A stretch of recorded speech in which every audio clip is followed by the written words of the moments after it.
नमस्कार। हमारे इस लाइव सेशन में हम सभी बच्चों का स्वागत करते हैं।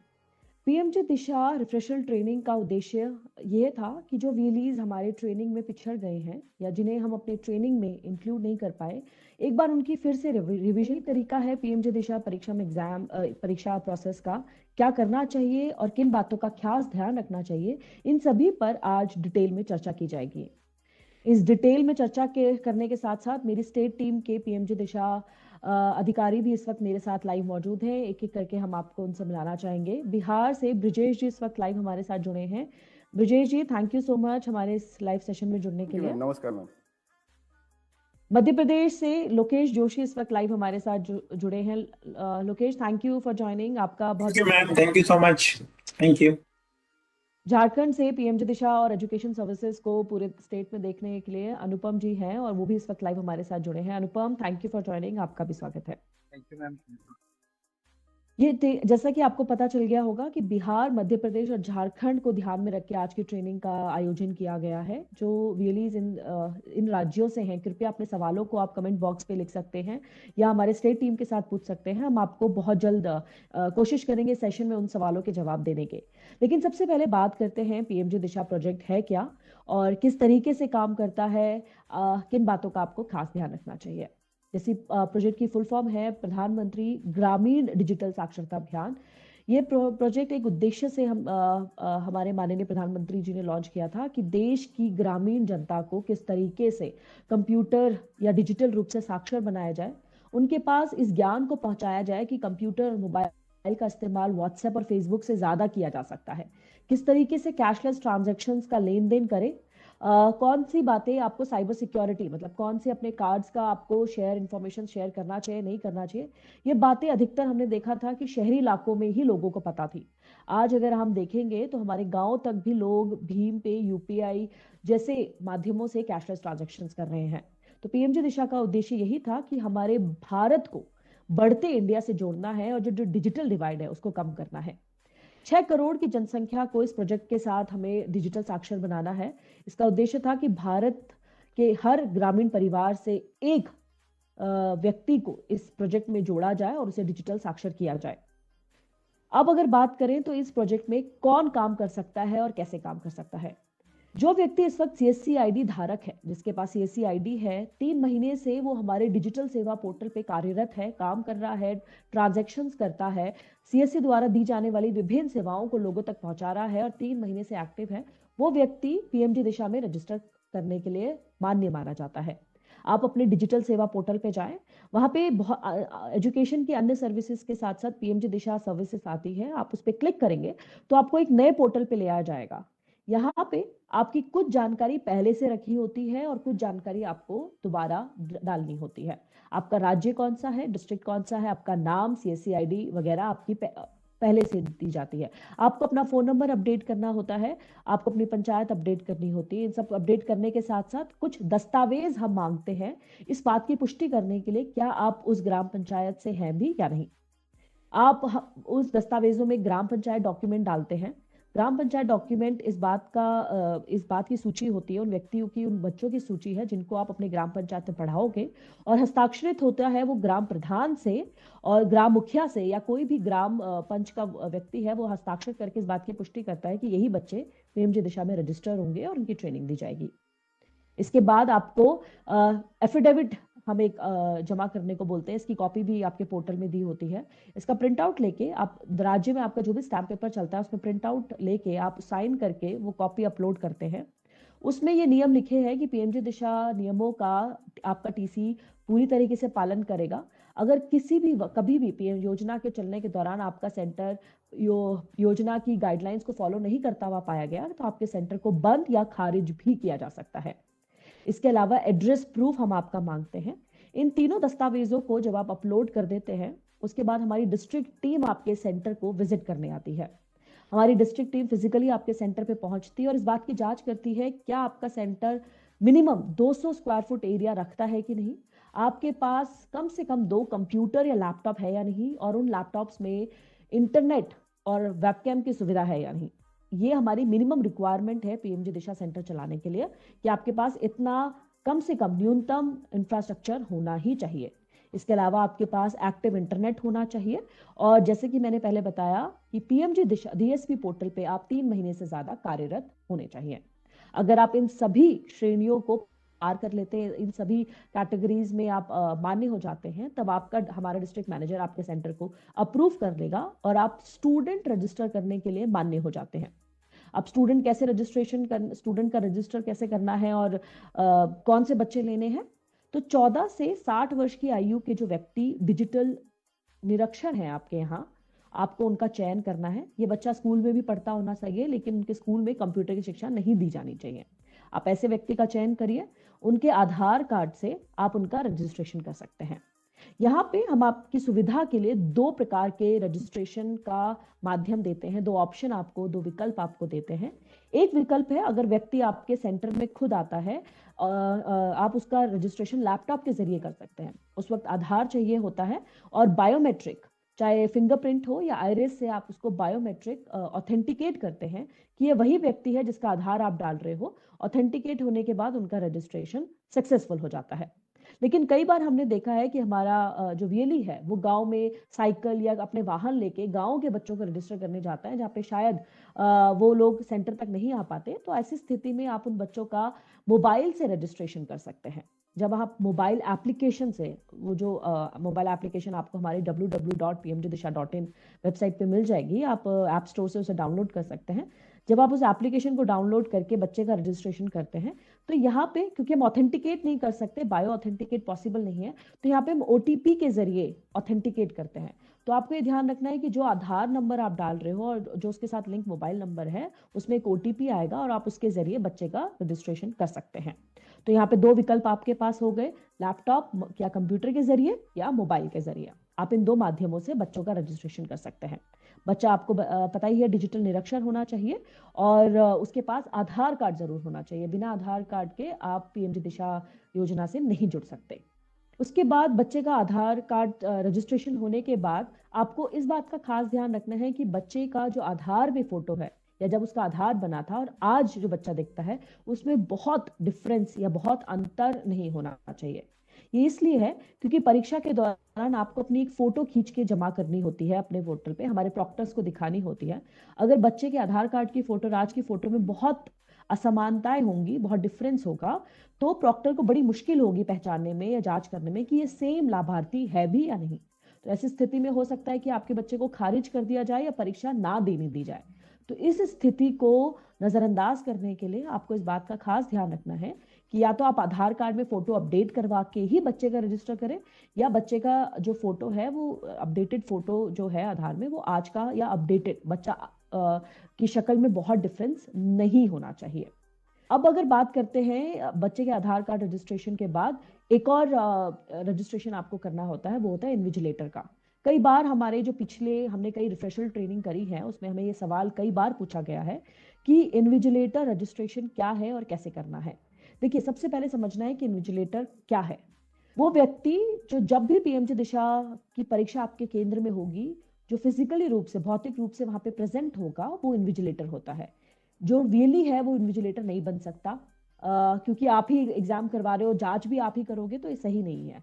तो आप इन्विजिलेटर के लिए उस व्यक्ति को ले सकते हैं जो आपके गांव का कोई शिक्षक हो, सरकारी नौकरी करता हो, पोस्ट ऑफिस का कोई व्यक्ति हो, ग्राम पंच का कोई सदस्य हो।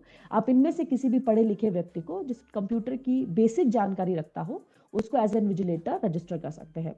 उसका रजिस्ट्रेशन करने के लिए आपको उसका आधार कार्ड हमारे अपने पोर्टल पे डाल के उसको वैलिड करना होगा। और इस बात का भी ध्यान रखिए कि अगर एक व्यक्ति इस वक्त आपके सेंटर में इन्विजिलेटर के रूप में काम कर रहा है, तो उसका आधार से वो कहीं और इन्विजिलेटर के रूप में काम नहीं कर सकता। आपको उसे, अगर वो कहीं और जाना चाहता है, तो अपने सिस्टम से आपको उसे हटाना पड़ेगा, तभी जाके वो किसी और के सेंटर पे इन्विजिलेटर का काम कर सकता है। उस व्यक्ति का आधार होना चाहिए, पढ़ा लिखा होना चाहिए, बेसिक कंप्यूटर की जानकारी रखना होना चाहिए और आपके सेंटर पे प्रत्येक परीक्षा के दौरान मौजूद होना चाहिए। अब बात करते हैं कि कैंडिडेट का रजिस्ट्रेशन हमने करवाया बायोमेट्रिक से भी और ओटीपी से भी, दोनों माध्यम से अगर आप कैंडिडेट का रजिस्ट्रेशन करवाते हैं, फिर उसकी ट्रेनिंग करवानी होती है। एक 20 घंटे का करिकुलम हमने बनाया है, जिसमें आपको 10 दिन की ट्रेनिंग देनी है बच्चों को। कोशिश करिएगा कि रजिस्ट्रेशन के 1 माह के भीतर भीतर आप बच्चों की परीक्षा करवा दें, उनकी ट्रेनिंग करवा के परीक्षा करवा दी जाए। ताकि बच्चों को याद भी रहे और वो परीक्षा में अच्छे से एग्जाम में अच्छे से आंसर भी दे पाए। बच्चे की ट्रेनिंग के लिए हमारी 22 भारतीय भाषाओं में मॉड्यूल्स अवेलेबल है। मध्य प्रदेश, बिहार और झारखंड में अक्सर हिंदी बोली जाती है और हिंदी ही बच्चा शायद परीक्षा के लिए भी होता होगा, लेकिन इसके अलावा मैथिली, अवधी, कई भाषाएं हैं जो झारखंड, बिहार की तरफ है, और मध्य प्रदेश में भी कोई लोकल लैंग्वेज होगी जहां से बच्चा कंफर्टेबल होगा। तो 22 लैंग्वेजेस में हमारा कंटेंट अवेलेबल है। वो किसी भी भाषा में अपनी परीक्षा की तैयारी कर सकता है और उसी भाषा में परीक्षा दे भी सकता है। इसके बाद अगर बच्चे की परीक्षा के दौरान, ट्रेनिंग के दौरान ही आपको बच्चे को वेरिफिकेशन करना पड़ता है। तो वेरिफिकेशन के लिए सबसे पहले आपको बच्चे की एक ईमेल आईडी बनानी है और उस ईमेल आईडी से बच्चे को सिखाना है कि मेल कैसी भेजनी चाहिए। तो go@pmgdisha@mail.in पे आपको वो मेल भिजवाना है। उस मेल पे आप हिंदी या इंग्लिश किसी भी भाषा में लिखवा सकते हैं कि मैंने पीएमजी दिशा की प्रशिक्षण प्राप्त किया है इस सेंटर से। इस तरीके से आप एक मेल भिजवा सकते हैं। साथ ही आप वर्चुअल ट्रांजैक्शन करते हैं, इसकी बात की जांच की जाती है कि आप बच्चे को वर्चुअल ट्रांजैक्शन करना आता भी है या नहीं, पेमेंट बच्चों को ऑनलाइन पेमेंट करना आता है या नहीं। इसके लिए आपको एक डमी ट्रांजैक्शन करना होता है। 1-1 रुपए की 3 बार ये ट्रांजैक्शन करनी है। इन दोनों एक्सरसाइजेस के बाद बच्चा परीक्षा देने के लिए मान्य हो जाता है। इस बात का ध्यान रखें कि जिस दिन आप एग्जाम करवा रहे हो उस दिन बच्चे को बोले कि अपना आधार कार्ड या पहचान पत्र जरूर लेके आएं। उस दिन आपके सेंटर पे इलेक्ट्रिसिटी और इंटरनेट दोनों की सुविधा उपलब्ध हो। और बच्चे का बायोऑथ आप सबसे पहले करेंगे। बायोऑथ करते ही अंगूठा या आइरिस की मदद से बच्चे की पहचान हो जाएगी कि जिसका आधार है वही बच्चा परीक्षा के लिए आया है कि नहीं। इसके बाद आपसे बच्चे का आईडी प्रूफ की फोटो मांगी जाएगी और एक फोटो क्लिक करने को कहा होगा कि उस वक्त जो बच्चा एग्जाम देने आया उसकी आपको कैमरा से फोटो खींचनी होगी। तो वेब कैम भी आपके पास होना चाहिए। हमारा प्रॉक्टर जांच करेगा कि जो बच्चा एग्जाम के लिए आया है और जो पहचान पत्र दिया गया है वो एक है या नहीं। इसके बाद आपका वीडियो के थ्रू एग्जाम शुरू हो जाएगा।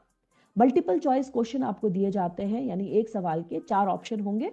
उन चारों विकल्पों में से एक सही विकल्प का आंसर करके 25 सवालों के जवाब देने हैं, जिसमें से एक 26वां सवाल टाइपिंग का होता है। इसमें हम ये जांच करते हैं कि बच्चे को कंप्यूटर कीबोर्ड से वो जानता है कि नहीं, टाइपिंग कैसे करते हैं, इसकी समझ उसे आई है या नहीं इस ट्रेनिंग के दौरान। तो इसके लिए उसे एक टाइपिंग टेस्ट देना पड़ता है। इस 1 घंटे के में उसे अपनी परीक्षा देने के बाद सबमिट पे क्लिक करना होता है। यहाँ इस बात का ध्यान रखें कि अगर बच्चा परीक्षा से पहले सबमिट पे क्लिक कर देगा तो उसने जितने सवालों के जवाब दिए हैं वो फाइनल मान के एग्जाम खत्म हो जाएगा। और अगर इस बीच आपकी इलेक्ट्रिसिटी चली गई, आपकी बिजली चली जाती है, तो आप अगर 1-2 घंटे के अंदर अंदर दोबारा लॉगिन कर लेते हैं तो आपकी परीक्षा वहां से शुरू होगी जहां पे खत्म हुई थी। मान लीजिए आपने 25 में से 7वें सवाल पे अटक गए थे और आपकी बिजली चली गई या इंटरनेट चला गया, आपका सिस्टम बंद हो गया, तो आपने 2 घंटे के बाद लॉगिन करने पे आपका 7वां सवाल ही खुलेगा। आपके सारे पहले के जवाब हमारे सिस्टम पे आ जाएंगे। लेकिन 12 घंटे या 24 घंटे के दौरान आप भी, आपकी बिजली नहीं आती और 24 घंटे के भीतर भीतर लॉगिन करते हो, तो आपको दोबारा से परीक्षा देनी होगी। पहले प्रश्न से दोबारा जवाब देने पड़ेंगे। 24 घंटे से अगर आपका समय ज्यादा बीत गया है तो जितने सवालों के आपने जवाब दिए हैं वो सबमिट हो जाएंगे, उसके बाद आपको मौका नहीं दिया जाएगा। तो इस बात का ट्रेनिंग सेंटर वो करें, ध्यान रखें कि आपके 24 घंटे के भीतर भीतर बच्चे को दोबारा लॉगिन करवा के उसकी परीक्षा खत्म करवानी है। परीक्षा के दौरान कई बार हमने पाया है कि बच्चे, स्पेशली ट्रेनिंग सेंटर्स, गलत माध्यम का इस्तेमाल करते हैं। बच्चे को बिठा के कोई और जवाब देता है या उसको पीछे से आंसर्स बताते हैं। तो अगर ऐसी स्थिति में कोई सेंटर इस काम में पकड़ा जाता है तो हम उसे सेंटर की आईडी बंद कर देंगे और उसकी सीएससी आईडी को भी खारिज कर देंगे। तो ये तो थी पीएमजी दिशा योजना के बारे में कि क्या काम करना है, कैसे करना है। और इस वक्त सबसे पहले, क्योंकि बिहार, हमारे स्टेट के लोग भी हमारे साथ जुड़े हैं, हम उनसे भी बात करना चाहेंगे कि इस वक्त स्टेट की क्या काम कर रहा है स्टेट और कैसे आगे हमारे को आगे काम करने के लिए उत्साहित कर रहा है हमारे वेलीज को। तो बिहार टीम से सबसे पहले ब्रिजेश जी आपसे बात करते हैं। आप बताएं कि स्थिति इस वक्त बिहार में कैसी है, हमारे वेलीज किस तरीके से काम कर रहे हैं और आप उनको इनकरेज करने के लिए क्या कर रहे हैं बिहार में। अनम्यूट कर लीजिए ब्रिजेश जी अपने आप को। Thank you ma'am. Good morning ma'am, सभी को प्रणाम। सबसे पहले मैं बिहार के हमारे जितने भी भीएली बंधु इसमें जुड़े हुए हैं सभी को गुड मॉर्निंग, नमस्कार। एक छोटा सा एक चीज है कि बहुत सारा फोन मेरे पास इधर आ भी रहा था कि सर ये पीएमजीएसवाई प्रोजेक्ट चलेगा या नहीं चलेगा, मतलब आगे क्या होगा। तो मैंने सभी को बताया कि ये प्रोजेक्ट चलेगा, अभी आप लोग काम कीजिए बढ़िया से, तय समय पे पैसे आते हैं वहां से।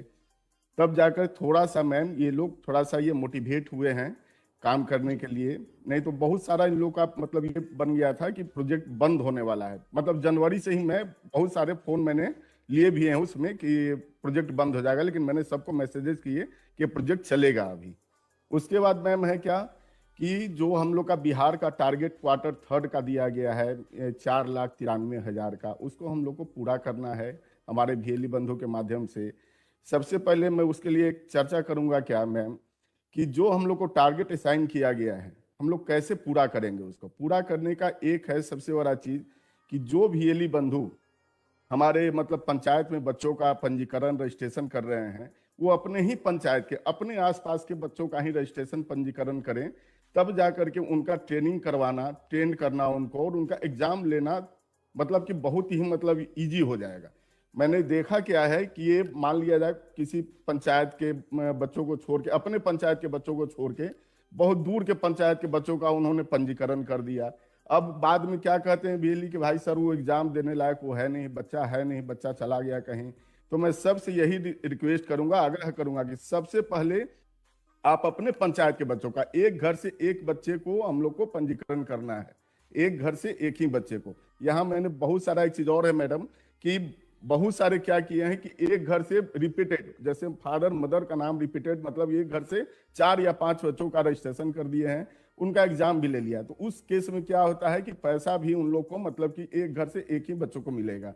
तो बाकी कहेंगे सर मेरा 3 बच्चों का कहाँ पैसा चला गया। तो ये सबसे पहले दिमाग में मतलब ये बैठाना है कि एक घर से एक ही बच्चों का पंजीकरण करना है और उन्हीं को ट्रेन करा के उन्हीं का एग्जाम लेना है। दूसरा चीज क्या है मैडम कि जो भी मतलब कि ऐसा पाया गया है कि बिहार में मतलब मान लिया जाए किसी पंचायत का आईडी है तो वो डिस्ट्रिक्ट बदल के काम कर लिए, स्टेट दूसर जगह जा करके काम किए। तो ऐसे हम लोग बहुत सारे आईडी को ब्लॉक भी करवाए हैं मैडम। और भविष्य में रिक्वेस्ट सबसे करेंगे जितने भी हमारे भीएलई बंधु हैं जहां से भी, वो भाई अपने ही मतलब अपने एरिया अपने पंचायत के बच्चों का रजिस्ट्रेशन करें, दूर जाकर के काम न करें। दूर जाके होता क्या कि आईडी आपकी ब्लॉक हो जाएगी, तो जो आपने मेहनत किया वो आपका व्यर्थ चला गया, पैसा भी नहीं आएगा, मेहनत भी आपका व्यर्थ चला गया। तीसरा चीज है, सबसे बड़ी बात है मैडम कि हर एक थर्सडे को हम लोग का एक ड्राइव चलता है, पीएमजीएसवाई का पंजीकरण ड्राइव या मतलब ये सर्टिफिकेशन ड्राइव। उसमें क्या देखा जाता है कि बहुत कम हम लोग का, जैसे डेली पर डे 2200 अगर रजिस्ट्रेशन हो रहा है तो उस दिन भी 2200 रजिस्ट्रेशन हुआ। अपने आप को थोड़ा हम लोग प्रिपेयर नहीं कर पाते हैं, तो भाई सभी से मेरा रिक्वेस्ट रहेगा कि पर डे काम तो पर डे करना है, लेकिन जिस दिन ड्राइव रहे तो ड्राइव के दिन थोड़ा सा दुगना या तिगुना नंबर्स आए तो हम लोग को भी लगे कि हाँ भाई पीएमजीएसवाई में आप लोग की भागीदारी अच्छी जा रही है। और यही है मैडम, मतलब कि मेरे तरफ से भाई सभी भीएलई बंधु को मतलब कहना है कि थोड़ा सा अपना प्रोजेक्ट ये है, मतलब चलने वाला प्रोजेक्ट है, अच्छा अर्निंग का स्रोत है, इसको आप लोग फोकस करके जो हम लोग को टारगेट असाइन किया जाता है उसको थोड़ा सा आप लोग पूरा कर लें। जी धन्यवाद मैडम। थैंक यू ब्रिजेश जी। अगर बिहार के VLEs के मन में ये क्वेश्चन है कि प्रोजेक्ट बंद होने वाला है, तो ऐसा कुछ भी नहीं है। ये प्रोजेक्ट चलता रहेगा जब तक बिहार का टारगेट कंप्लीट नहीं हो सकता। और अगर आपको ये टेंशन है कि प्रोजेक्ट कंप्लीट होने के बाद भी प्रोजेक्ट बंद हो जाएगा, तो अगर आप ज्यादा से ज्यादा एग्जाम करवाएंगे तो हम सरकार से निवेदन करेंगे कि टारगेट को और बढ़ा दिया जाए ताकि और लोगों तक ये प्रोजेक्ट पहुंच सके। अब बात करते हैं मध्य प्रदेश के VLEs की। लोकेश, क्या है मध्य प्रदेश में, कैसे VLEs काम कर रहे हैं, क्या मैसेज आप MP के VLEs के लिए देना चाहेंगे यहाँ पे? सभी को नमस्कार। और मैडम आपको भी धन्यवाद देना चाहता हूँ कि एक बहुत अच्छी ट्रेनिंग सेशन आपने आयोजित किया, और जो ग्राउंड में अलग अलग तरह के क्वेश्चन VLE के मन में होते हैं जिन तक हम नहीं पहुंच पाते हैं, इस सेशन के माध्यम से हम उन तक पहुंच पाएंगे, इसलिए मैं आपको धन्यवाद देता हूं। और VLE तक ये मैसेज देना चाहता हूं कि जैसा आप सभी लोग जानते हैं, मध्य प्रदेश का टारगेट ऑलमोस्ट कंप्लीट हो ही गया है। 1.5 लाख एग्जाम हमको और कराना बाकी है, और अभी आने वाले 3 महीने में हमने इसके लिए प्लान भी बनाया है और हम काम कर भी रहे हैं। बहुत सारे VLE व्हाट्सएप के माध्यम से, मेल के माध्यम से मेरे से पूछते हैं कि क्या ये मार्च के बाद प्रोजेक्ट बंद हो जाएगा। तो मैं बताना चाहता हूँ कि प्रोजेक्ट अभी कंटिन्यू है, और अभी 1.5 लाख का हमारा टारगेट हमको अभी कंप्लीट करना है, जो हम कर भी रहे हैं आपके माध्यम से। और मेरी अभी बात भी हुई थी, मैडम से भी हुई थी, सीनियर मैनेजमेंट में भी हमको बताया था कि अगर हम अच्छा काम करेंगे तो हमारे टारगेट को और बढ़ाया भी जा सकता है। तो जो लोग ये सोच रहे हैं कि मार्च के बाद ये प्रोजेक्ट कंटिन्यू नहीं रहेगा, वो इस चीज को अपने दिमाग से पहले तो निकाल दें। दूसरा कुछ मैसेज मैं ग्राउंड पे देना चाहता हूँ। हम अच्छा काम करते हैं, ऑलरेडी हम अच्छा कर भी रहे हैं और हमने हमारे टारगेट को पूरा भी किया है। लेकिन कुछ चीजें मैं पूरे वेली भाई मध्य प्रदेश के जो आज हमारे साथ जुड़े हैं, उनको ये मैसेज देना चाहता हूँ कि हम पीएमजी दिशा में दिए गए मानकों के अनुसार काम करें।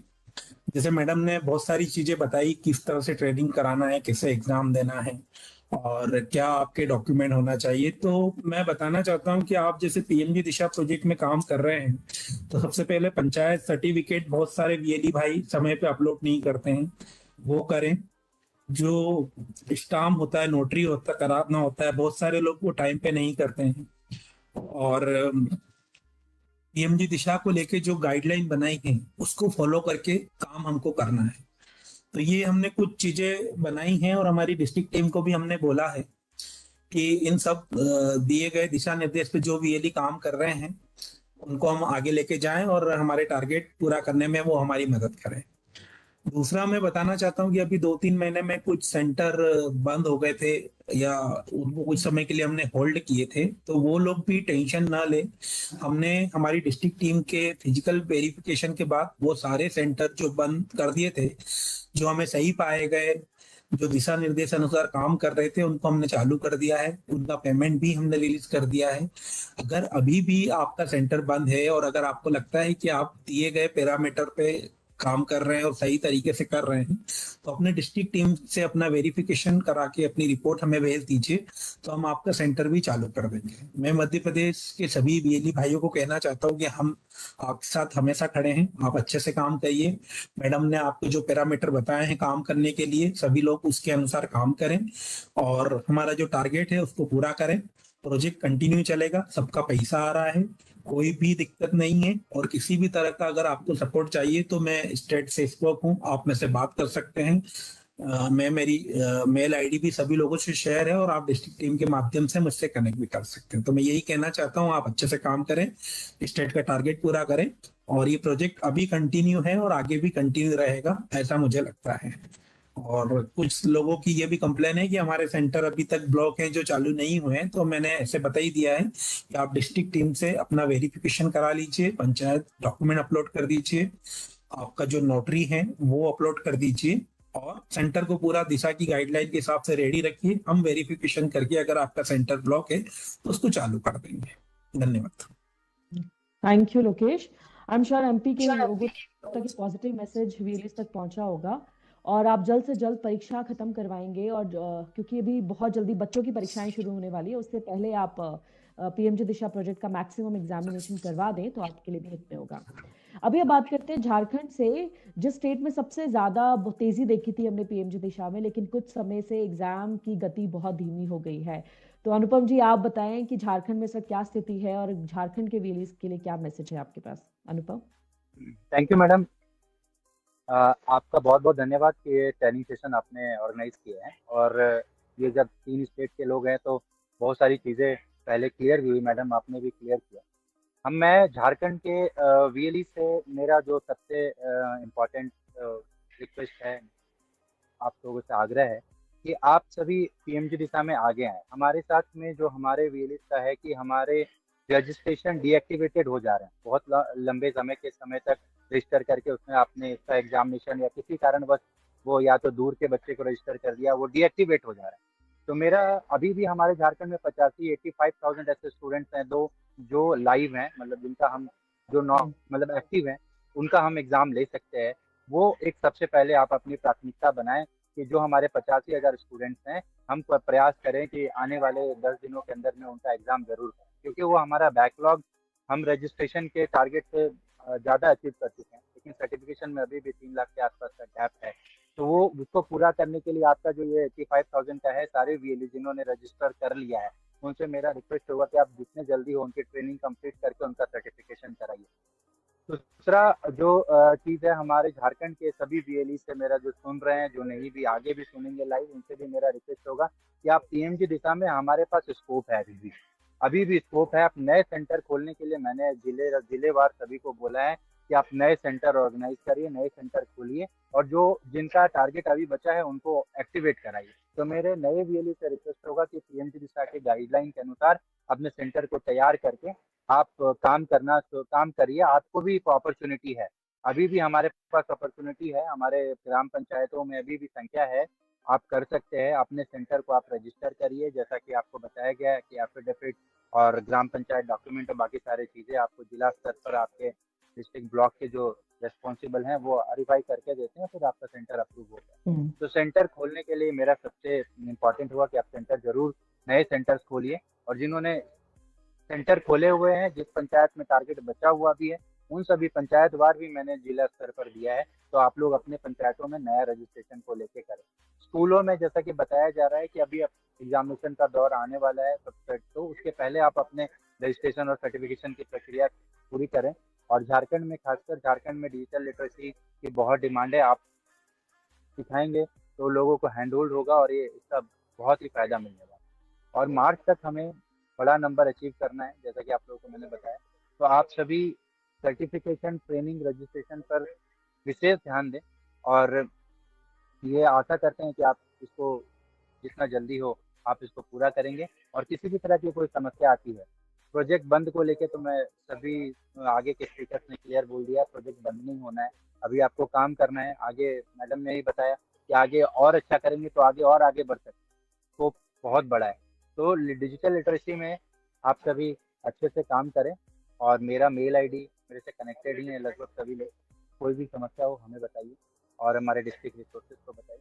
इतना ही कह के मैं आप सभी को बहुत बहुत धन्यवाद, आपने हमें सुना। Thank you ma'am, thank you everyone. Thank you Anupam, thank you so much. ये हमारे तीनों स्पोक जो पीएमजी दिशा, बिहार, मध्य प्रदेश और झारखंड से देख रहे हैं। आपकी कोई भी सवाल है तो आप अपने डिस्ट्रिक्ट मैनेजर, उनके बाद हमारे ब्रिजेश जी, लोकेश जी और अनुपम जी से बात कर सकते हैं। ये तीनों पीएमजी दिशा प्रोजेक्ट में कर्मठ रूप से काम कर रहे हैं। आपको इनसे संपर्क करना है, कोई भी परेशानी है, जैसे इन्होंने बताया कि अगर आप अपने सारे दस्तावेज अपलोड कर देते हैं, अगर आपका सेंटर हमारे पीएमजी दिशा गाइडलाइंस को फॉलो करता है, तो आपका डिस्ट्रिक्ट मैनेजर आपके सेंटर को अप्रूव कर देगा। लेकिन बिना ग्राम पंचायत डॉक्यूमेंट डाले, बिना एफिडेविट डाले अगर आप अपेक्षा करते हैं हमसे कि आपका सेंटर अप्रूव कर दिया जाएगा, तो यह आपके हिस्से में कमी है कि आप हमसे इस तरह की अपेक्षाएं रखती हैं।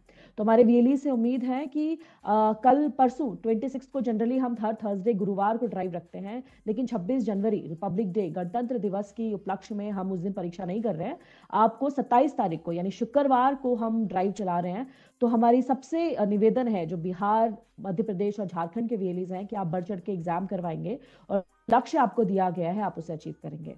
तो इस उम्मीद के साथ कि पीएमजी दिशा प्रोजेक्ट और अच्छे से इन तीनों राज्यों में चलेगा। आपके जो भी सवाल है आप हमसे, मेरा नाम भगवती जमनाल है, आप मुझसे संपर्क कर सकते हैं। हमारी स्टेट टीम है यहाँ पे, ब्रिजेश जी बिहार से, ब्रिजेश जी से, मध्य प्रदेश में लोकेश जी से, और झारखंड के व्यक्ति अनुपम जी से संपर्क कर सकते हैं। उनसे बात करिए अपने सवालों के लिए, आप जरूर आपकी मदद करेंगे। इस उम्मीद के साथ कि इन तीनों राज्यों में हमें जल्द से नंबर बढ़ते हुए दिखेंगे, हम इस ट्रेनिंग सेशन को यहीं खत्म करते हैं। हमें दीजिए इजाजत। नमस्कार। Thank you ma'am, thank you.